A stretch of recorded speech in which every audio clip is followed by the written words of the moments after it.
તો મિત્રો દર વર્ષે માણેકવાડા માલબાપાના સાનિધ્યની અંદર જે આંબાવાડી કહેવાય કે જ્યાં સરસ મજાના આંબા છે અને ત્યાં લગભગ જમવા માટે અથવા તો જે કંઈ શ્રદ્ધાળુ આવે છે તેને રહેવા માટેની સરસ મજાની જે ભોજનશાળા છે એની અંદર લગભગ તમે અત્યારે જુઓ તો આજે શ્રાવણ મહિનાનો ફર્સ્ટ સોમવાર છે. તો ફર્સ્ટ સોમવાર નિમિત્તે અત્યારે જે લોકો માટે સરસ મજાની પ્રસાદી છે એની અંદર ફરારી ચેવડો છે અને માંડવી ભાગ છે. સરસ મજાનો પ્રસાદ છે અને લગભગ હજારોની સંખ્યામાં લોકો પ્રસાદી લઈ રહ્યા છે. તમે જ્યાં નજર કરશો ત્યાં માત્ર ને માત્ર શ્રદ્ધાળુઓ છે.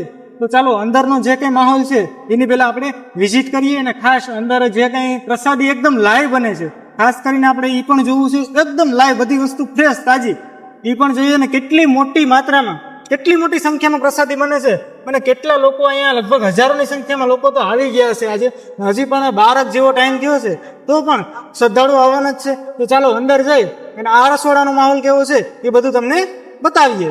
તો મિત્રો ફાઇનલી આપણે સરસ મજાનું સાનિધ્ય છે માણેકવાડાની અંદર માલબાપાનું મંદિર તેની જે ભોજનશાળા છે મોટી સંખ્યામાં ત્યાં લગભગ જે પ્રમાણે તહેવાર હોય એ પ્રમાણે સરસ મજાની પ્રસાદી બનતી હોય. તો ખાસ અત્યારે આપણે રસોડા વિભાગની અંદર આવી ગયા છે અને ત્યાં સરસ મજાની મેં તમને જેમ વાત કરી કે સરસ મજાની પ્રસાદી બની રહી છે. તો તમે અહીંયા જોઈ શકો છો લગભગ માંડવી ભાગ મોટી સંખ્યામાં એટલે તમે જોઈ શકો છો મોટી મોટી ચોકીઓ ભરી છે અને આવું તો અવિરત સવારથી ચાલુ છે. તમે જોઈ શકો છો એકદમ લાઈવ અહીંયા કટિંગ કરવાનું પણ કામ ચાલુ છે અને અહીંયા જે કંઈ મોટી મોટી ચોકીઓ છે તમે જોઈ શકો છો જે કંઈ સ્વયંસેવકો અથવા ભાઈઓ છે તે સરસ મજાનું માંડવી ભાગ છે એકદમ લાઈવ તૈયાર થઈ રહ્યો છે એકદમ તાજી અને ફ્રેશ વસ્તુ.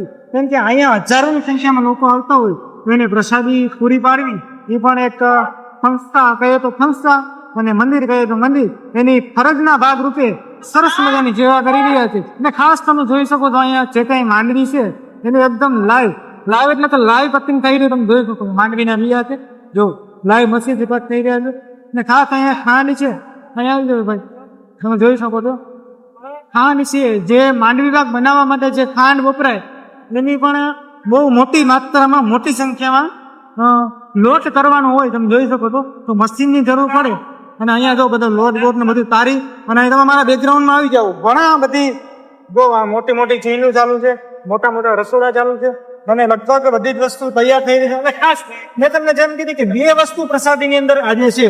તો અહીંયા તમે જોઈ શકો છો જે ફરારી ચેવડો છે એ એકદમ લાઈવ તૈયાર થઈ રહ્યો છે. અહીંયા સ્વયંસેવકો છે જો કેટલી મોટી માત્રામાં કેટલી મોટી સંખ્યામાં ફરારી ચેવડો છે એ અહીંયા તૈયાર થઈ રહ્યો છે એકદમ લાઈવ તૈયાર થઈ. એ ખાસ જો અહીંયા આવી જાઓ છે જો અહીંયા જો ખપારી વડે હોય ને ખપારી આપણે ખેતરની અંદર રાખતા હોય ને એવી રીતના મોટી સંખ્યામાં અહીંયા ચેવડો તૈયાર થઈ ગયો. તમે જોઈ શકો સરસ મજાનું એક ચોકી ખાલી થઈ ગઈ છે એ ભરવા માટે જઈ રહી છે અને જો અહીંયા ખાપવાનું કામ ચાલે છે. માંડવીના બી છે ચેવડો છે અને ખાસ લીમડો છે એ બધી વસ્તુ ફાઇનલી ભેગી થઈ જાય તો સરસ મજાની આવી આ લોકો સેવા કરી રહ્યા. ખાસ છે ને મને રસોડું બહુ બેસ્ટ લાગ્યું કેમ કે એટલી મોટી માત્રામાં આવી પ્રસાદી આપવી એ કંઈ સહેલી વાત નથી. તો તમને કેવું રસોડું લાગ્યું ખાસ કોમેન્ટમાં જણાવજો અને જય માલબાપા લખવાનું ભૂલતા નહીં. આગળ તમે જો ભોજનશાળાની અંદર 5-6 જગ્યાએ કાઉન્ટર છે અને આખી ભોજનશાળા ભરી છે એટલી માત્રામાં લોકો પ્રસાદી પણ લઈ રહ્યા છે. તો મિત્રો મેં તમને જેમ વાત કરી કે આજે સરસ મજાનો પવિત્ર શ્રાવણ માસ અને એ શ્રાવણ માસ નિમિત્તે સરસ મજાનો પવિત્ર સોમવાર હોય અને એ સોમવાર નિમિત્તે આજે માણેકવાડાની અંદર આજે આંબાવાડી છે ત્યાં મારા અંદાજ પ્રમાણે લગભગ લાખોની સંખ્યામાં શ્રદ્ધાળુઓ છે એ માલબાપાનો સરસ મજાનો જે પ્રસાદ છે ફરારી પ્રસાદ એ લઈ રહ્યા છે. અને દર વર્ષની જેમ આ વર્ષે પણ કંઈક ને કંઈક નવીનતા પ્રસાદની અંદર આ વખતે સરસ મજાનો માંડવી ભાગ એકદમ લાઈવ આપણે આગળ જોયો અને જેવી રીતના આપણે નીચે માનવ મેરામણ જોયો ટ્રાફિક જોઈ એવી રીતના 2 માળની બિલ્ડિંગ છે અને એની અંદર તમે જ્યાં નજર કરશો ભાઈ બતાવજો તો આગળ તમે જ્યાં નજર કરશો ત્યાં માત્ર ને માત્ર શ્રદ્ધાળુઓ જોવા મળશે. ચાલો આગળ હજી પણ જોવા અને કેટલી સંખ્યામાં લોકો છે એ બાપાની સરસ મજાની સેવા કરી રહ્યા છે. ખાસ તમે જોઈ શકો છો કાગળની અંદર પ્રસાદી આપવામાં આવે છે જેથી કરીને ફારીઓનો કોઈ ઇસ્યુ ન થાય કેમ કે મોટી માત્રામાં લોકો આવતા હોય છે તો એના માટે થઈ તો કોઈ પણ જાતનું અગવડતા ઉભી ન થાય એ માટે થઈને આ લોકોની સરસ મજાની કાગળની સેવા છે. અને ખાસ એવી જોવી છે કેમ કે આમાં કઈ બગડે એવું છે નહીં પ્રસાદી સરસ મજાની પ્રસાદી છે ચેવડાની.